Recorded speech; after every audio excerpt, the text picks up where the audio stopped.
현재 세계 각국에서는 오늘날 격화되고 있는 신냉전에도 불구하고 혀를 내두르는 전략을 통해 가공할 성장을 이뤄내고 있는 한국 기업들의 저력에 큰 감탄을 터뜨리고 있습니다. 이는 한국 기업들이 동맹국마저 파멸적인 위험에 내몰고 있는 미국 정부의 터무니없는 정책에 맞서 능수능란한 대응책을 꺼내들고 있다며 주요 외신들의 특집 뉴스가 끊이질 않고 있고, 여기에 덩달아 한국공항의 남다른 성장 전략에 감탄한 일본 기자가 이를 본받아야 한다며 아낌없는 찬사를 쏟고 나서면서 일본 사회에 신선한 충격을 안겨주고 있기 때문입니다. 이와 관련해 지난 4월 18일 인도의 유력 매체인 TFI 글로벌은 한국과 리튬 자원 동맹을 맺은 칠레와 아르헨티나가 이제껏 경험한 적 없는 사상 최고의 경제 성과를 달성하고 있다며 매우 크게 감탄했습니다. 먼저 이 매체는 현재 한국 기업들이 리튬을 비롯한 여러 광물의 공급 채널을 다변화하는 방법을 모색함에 따라 중국에 대한 의존도를 줄이기 위해 연일 중요한 조치를 취하고 있다고 보도했습니다. 실제로 이 매체는 당장 미국 정부만 하더라도 지난해에 발효된 인플레이션 억제법을 통해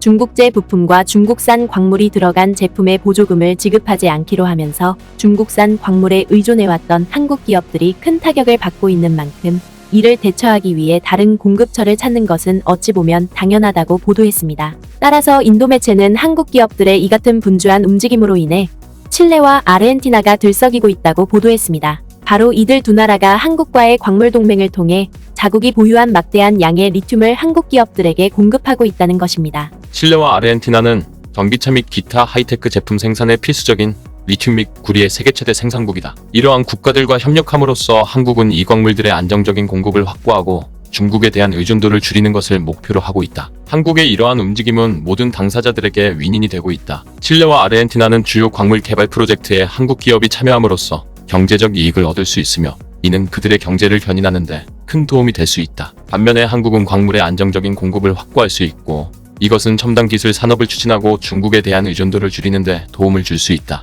한국의 결정은 또한 동맹국들을 파멸적인 갈등으로 몰아넣으려는 서방의 위험한 소나기에서 스스로를 해방시키려 한다는 사실을 고려할 때 지정학적 파급 효과가 상당할 것이다. 따라서 향후 몇 달 동안 이 파트너십이 어떻게 발전하고 어떤 새로운 기회를 가져올지 지켜보는 것은 매우 흥미로울 것이다. 그리고 또 다른 한편에서는 갖은 위기에서도 세계 최고의 공항으로 자리매김해왔던 인천공항이 또다시 새로운 성장 전략을 마련했다며 일본 매체가 이를 특집 뉴스로 다루면서 일본 기업들을 경악해하고 있는 상황입니다. 지난 4월 18일 일본의 경제 매체인 니케이 아시아는 한국이 자랑하는 인천국제공항이 물류 허브망 구축에 있어서도 일본 공항들을 압도할 만큼 세계 최고의 입지를 다지고 있다며 크게 부러워하는 반응을 보였습니다. 그러면서 일본 매체는 한국에서 가장 큰 국제공항인 인천국제공항이 세계적인 물류허브로서의 입지를 공고히 하기 위해 스마트 화물 처리 인프라에 공격적인 투자를 벌이고 있다고 보도했습니다. 실제로 이 매체는 최근 인천국제공항 물류 담당 관계자와 가진 인터뷰에 따르면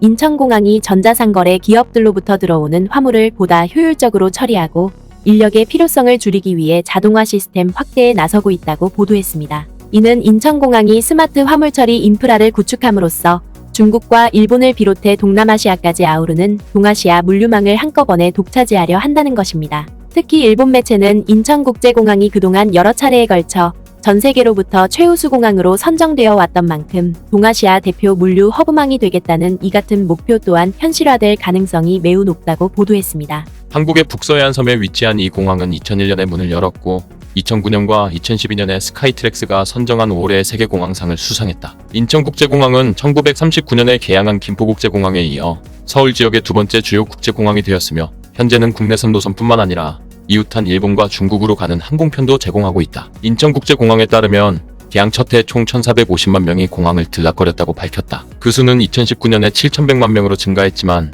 보건위기가 절정에 달하자 승객수가 감소했다. 뒤이어 일본 매체인 니케이 아시아는 2019년에 발생한 글로벌 보건위기로 인해 세계 각국의 여객기 운항과 공항 운영이 잠정적으로 중단되고 여기에 덩달아 승객마저 급감하면서 전 세계 항공업계가 큰 타격을 받았지만 오히려 한국의 주요 항공사와 공항은 항공화물 운송을 대폭 늘리면서 전화위복의 상황을 연출하기도 했다고 보도했습니다. 한국의 공항들은 대여행으로 인한 승객 감소로 항공사들만큼 큰 피해를 입지는 않았지만 그럼에도 불구하고 높은 고정비용 때문에 한동안 큰 손실을 기록해야 했다. 그러나 소비자들이 집에서 식사와 오락을 찾게 됨에 따라 전자상거래의 대여행 붐이 식품과 전자제품의 막대한 출하량 증가와 함께 찾아왔다. 2021년 인천국제공항은 330만 톤의 화물을 처리함으로써 홍콩에 이어 세계 2위를 기록했다. 국제공항협의회에 따르면 그해 인천공항의 총물동량은 전년보다 18.6%나 증가했고 대유행 이전인 2019년보다 22.9% 증가했다. 따라서 일본 매체는 인천공항이 복원이기 당시에 보였던 뛰어난 대응 능력을 발판 삼아 동아시아 물류업으로 자리매김하려는 의지를 확고하게 밝히고 있고,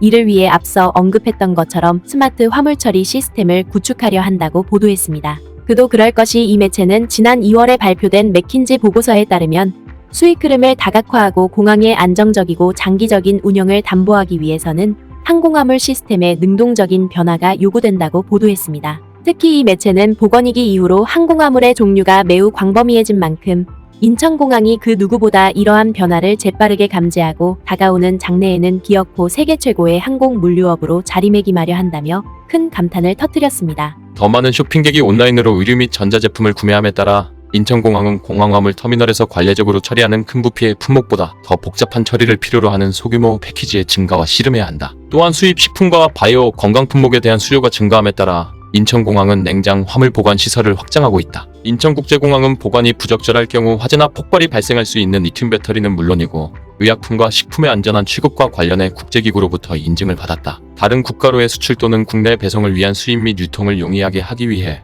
공항은 2개의 물류단지를 포함하는 경제 자유구역을 운영하고 있으며 첫 번째는 2007년에 개장했고 두 번째는 2020년에 추가되었다. 해당 특구에서 활동하는 기업은 신속한 통관 절차 및 관세 혜택을 받을 수 있다. 전문가들은 기업들에게 빠르고 쉬운 통관 절차를 제공하는 것은 물류 목적지로 자리매김하기 위한 공항의 노력에 있어서 가장 핵심이 된다고 말한다. 실제로 이 매체는 인천국제공항에 이 같은 노력을 두고 세계 각국의 항공 전문가들이 아낌없는 극찬을 내놓고 있다고 보도했습니다. 특히 일본 매체는 홍콩 폴리테크닉 대학에서 항공 및 항공공학을 가르치고 있는 카뭉응 조교수 또한 이러한 대열에 적극 동참했다고 보도했습니다. 자유무역지대와 같은 지리적 위치와 세금 정책은 화물 수익률의 주요 동인이 될 것이다. 여객과 화물 운송 모두 함께 성장할 수 있고 한국 항공산업의 경제 성장에 큰 도움이 될 것이다. 그러면서 일본 매체인 니케이 아시아는 국제항공운송협회가 최근 발표한 자료에 따르면 전 세계 항공교통량이 전년에 대비해 55% 증가함으로써 팬데믹이 시작됐던 2019년과 비교해 97% 수준으로 도달했고,